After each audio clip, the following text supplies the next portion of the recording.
E dando continuidade ao programa, a partir de hoje no RIC Rural, você começa a acompanhar reportagens especiais sobre práticas conservacionistas do solo e da água, tão necessárias na produção de alimentos.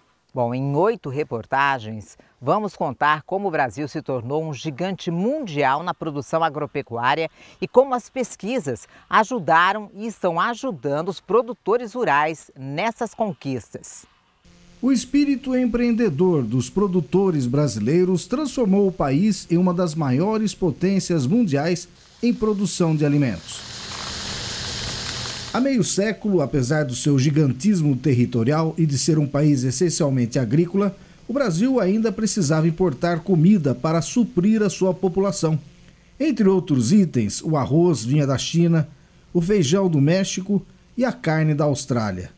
Atualmente, a segurança alimentar está consolidada, um privilégio conquistado por poucas nações. O país é capaz de abastecer toda a sua população de mais de 200 milhões de habitantes com alimentos variados, de qualidade e a preços acessíveis, e produz um enorme excedente que atende mais de 1 bilhão de pessoas ao redor do planeta. Vejam só os números. Em matéria de grãos, o país produz mais de 1 tonelada por habitante, mais de um boi também por habitante, e ainda responde por cerca de 7% das exportações mundiais do agro.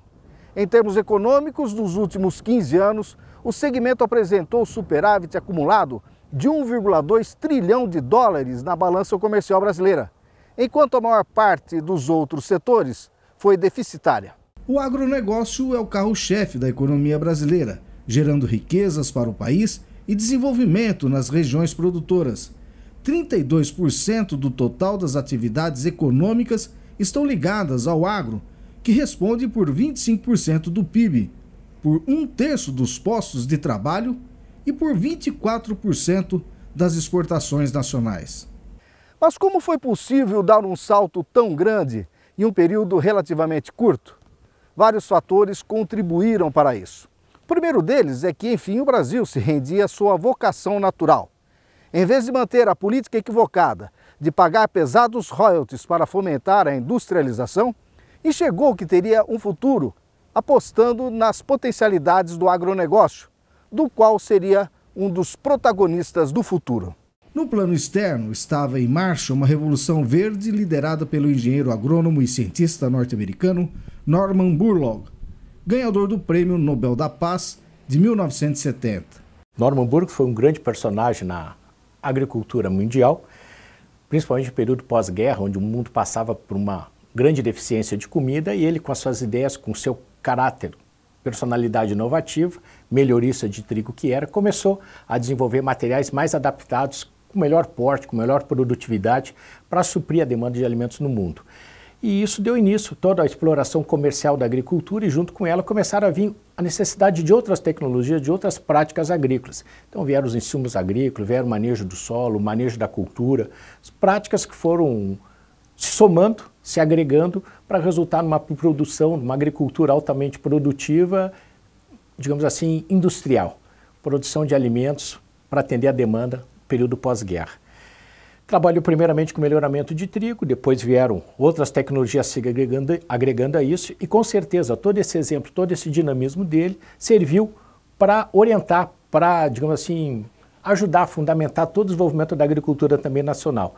Ele recebeu o Prêmio Nobel no início da década de 70, quando o Brasil ainda era importador de alimento, mas de repente a gente soube aproveitar esses ensinamentos deles, prestamos atenção naquilo que ele falava, considerando ciência como pesquisa, como um dos grandes alicerces para o desenvolvimento de uma agricultura mais produtiva, mais sustentável, e o Brasil também passou a investir em ciência, em pesquisa, em geração de tecnologias na sua agricultura. E aí então surgiu a Embrapa, surgiram outros institutos de pesquisa estaduais, universidades começaram a trabalhar isso, até transformar o Brasil num país, digamos, importador de alimentos para um grande exportador, um grande player no cenário mundial. A fundação da Embrapa no começo da década de 1970 e a propagação do plantio direto naquela mesma época, tendo o Paraná como precursor da prática, foram também decisivos para essa guinada. Os produtores Herbert Bartz, do norte do estado, Nonô Pereira e Frank Dijkstra, da região dos Campos Gerais, foram os primeiros a praticar o plantio direto no Brasil. Eles estavam, já naquela época, apresentando a base de uma agricultura sustentável. Tudo começa pelo solo. Graças ao plantio direto, que consiste em não revolver a camada superficial, protegendo-a com a cobertura de palha, foi possível não apenas controlar o flagelo da erosão, mas introduzir no país uma agricultura mecanizada, moderna, de ciclo e retorno mais rápido. Foi uma revolução atrás da outra. Após a Revolução Verde de Borlaug, que contribuiu para reduzir a fome em grande parte do mundo, o Brasil revolucionou a sua agricultura com o plantio direto, mas não parou por aí. Sempre na vanguarda, o Paraná aprimorou o sistema e se destacou em nível internacional, já no início dos anos 1980, com um amplo programa de microbacias hidrográficas, mais um passo importante rumo à sustentabilidade. Essa experiência mostrou que não adiantava a gente trabalhar em propriedades isoladas. Então, se não fizer uma integração das propriedades com as estradas e as demais áreas públicas existentes dentro dessa microbacia, dificilmente a gente vai conseguir chegar a um resultado promissor como a gente conseguiu. Essa ideia veio evoluindo e nós, em vários programas, nos últimos anos, nos adotamos a microbacia como unidade de referência para fazer o planejamento do manejo e a conservação dos solos. Com apenas 3% do território nacional, o Paraná é o segundo maior produtor de alimentos do país, respondendo por mais de cerca de 20% da produção nacional de grãos. É o estado com maior aproveitamento de terras agricultáveis por metro quadrado.